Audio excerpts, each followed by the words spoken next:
kung sino man po nakakakita or makakakita kay Elaine tsaka po kay Saidi. Kasi nawawala po sila ngayon. So huling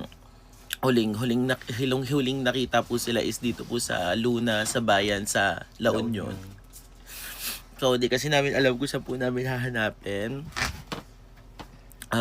So kung makita nyo man po si Elaine tsaka si Zaidi or mamataan nyo po is picturean nyo lang po, ipagbigay nyo po alam agad sa amin kasi hindi po namin alam kung ano po nangyari sa kanila, kung may kumuha ba sa kanila kasi kasama sa palengke kanina, then after po nun bigla na lang silang nawala.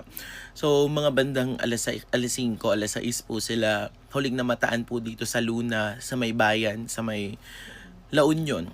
So, kung may nakakita man po sa kanila mga kapatid, ibigay alam nyo po sa amin kasi po kaming pamilya niya nag-aalala din po sa kanila.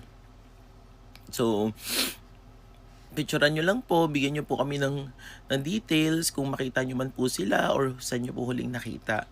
So, anong suot kanina na Elaine para ano? Hindi pa siya naligo, di ba? Naka-gray. Baka nagpalit na ng damit. Pero yun po, so nag-aalala po kaming family niya, family din po ni Saidi nag-aalala sa kanila. So kung makita nyo man po sila Elaine at Saidi, yung Zylane mga kapatid, so Zylane is missing. So sana pagbigay alam nyo po sa amin agad. So salamat.